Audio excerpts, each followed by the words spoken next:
A imprensa está sob censura de milícias organizadas nas redes sociais e se deixa intimidar. Chegou a hora. Ou se levanta ou segue de joelhos e se rende.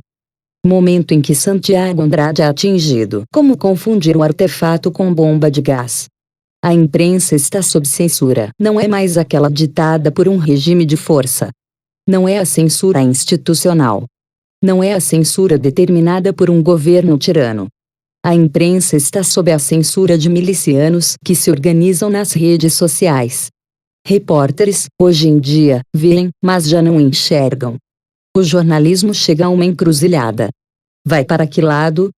Continua a buscar a verdade ou segue uma agenda ditada pelo alarido das redes sociais, que, por sua vez, tem donos e centros de irradiação de boatos? O Jornal Nacional fez, nesta sexta, um ótimo e detalhado trabalho de reportagem, demonstrando que estava errado aquele repórter da Globo News que afirmou que o artefato que atingira o cinegrafista Santiago Andrade, da Band, tinha partido da polícia. Não. Por A mais B, evidenciou-se que não. A simples análise das fotos ainda na quinta à noite já dizia o óbvio. Mas não vou me estender sobre esse particular, sobre o qual já escrevi bastante. Eu quero falar da encruzilhada. Eu quero falar sobre rumo. O JN entrevistou, e acertou ao fazê-lo, o fotógrafo que fez uma sequência de imagens que deixava claro que Andrade fora vítima de um morteiro, provavelmente adaptado para a circunstância, armado a coisa de 1,5 m ou 2 de onde ele se encontrava com a sua câmera. Mais do que registrar, ele testemunhou o ocorrido. Não posso assegurar, mas me parece certo que o rapaz não é um amador. A fala, alguns jargões, tudo, enfim, sugere que ele é um profissional da área, da imprensa. Ainda que não exerça formalmente uma função no setor, isso não muda a essência do que vou escrever aqui. Vejam a reportagem se não viram. Ele aceitou falar desde que não mostrasse a cara, desde que seu nome não fosse divulgado, desde que pudesse permanecer no anonimato, com aquela imagem em alto contraste e a voz distorcida. Por quê? Porque ele está com medo. Medo de quem? De bandidos que são candidamente chamados pela nossa imprensa de manifestantes. A imprensa, que existe para revelar, hoje tem de se esconder. E tem de se esconder também nas ruas, não canso de observar isso. Repórteres já não podem se identificar nem deixar claro para que veículos trabalham. Tem de se fantasiar de discípulos do Capilé para não serem linchados por vândalos, por criminosos mascarados, por vagabundos que se arvoram em donos da verdade e estão convictos de que os jornalistas estão nas ruas para mentir. Entendam bem, o fotógrafo que documentou um crime, que testemunhou um ato impressionante de violência, tem de se esconder. E de quem ele se esconde?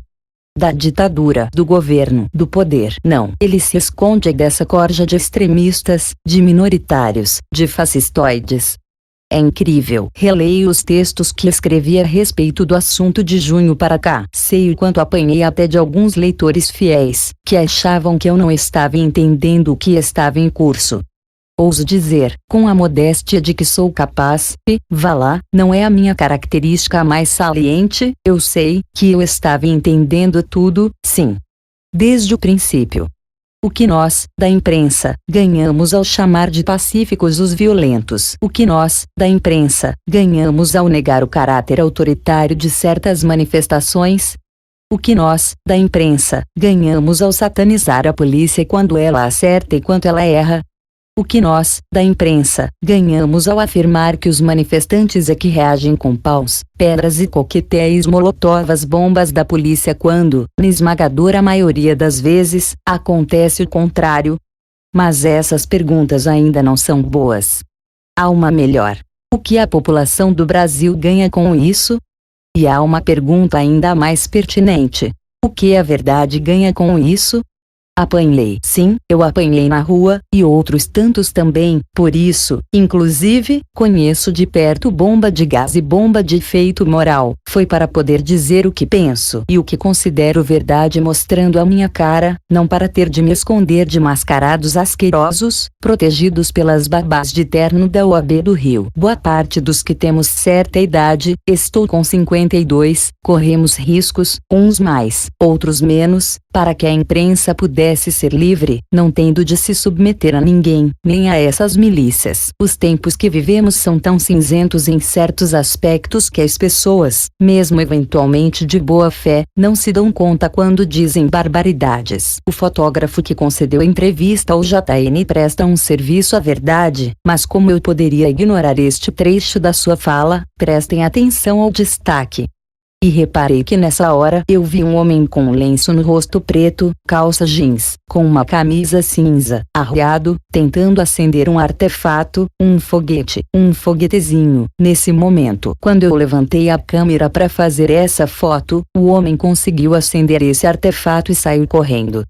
Logo em seguida, esse morteiro disparou e atingiu o nosso companheiro cinegrafista. Eu vi que naquele momento o homem na verdade, ele posicionou o artefato em direção aos policiais. Mas, infelizmente, pegou no nosso companheiro. Talvez ele não tenha querido dizer o que acabou dizendo, mas o fato é que disse. Era para os policiais, mas acabou dando errado, infelizmente. Eu me obrigo a lembrar que policiais também são pais, maridos, filhos, irmãos, namorados. Também tem família. Mesmo quem está a serviço da verdade, em alguma medida, parece ver com naturalidade que um canalha possa armar um artefato contra policiais. Se um PM estivesse no lugar de Andrade, também seria infelizmente. Há mais coisas aí. Eu ainda nem chamei Franklin Martins para essa conversa, o homem que vai cuidar da área de imprensa da campanha de Dilma Rousseff à reeleição. Ainda não chamei os blogs sujos, financiados por estatais. Ainda não chamei a súcia que estimula, direta ou indiretamente, a agressão a jornalistas. Vai ficar para outro texto. Encerro este post reiterando: os veículos de comunicação e os jornalistas nunca foram tão livres do ponto de vista legal e institucional. E raramente estiveram sob tamanha censura. E o pior inimigo da imprensa livre é o medo, aquele medo que chega a escorrer das notas oficiais de entidades de jornalistas e de empresas ao se referir ao caso e, covardemente, se negar a identificar o grupo agressor. Chegou a hora. Ou a imprensa se levanta e se compromete com os fatos, ou segue de joelhos e se rende de vez a seus algozes. Não há alternativa C, por Reinaldo Azevedo.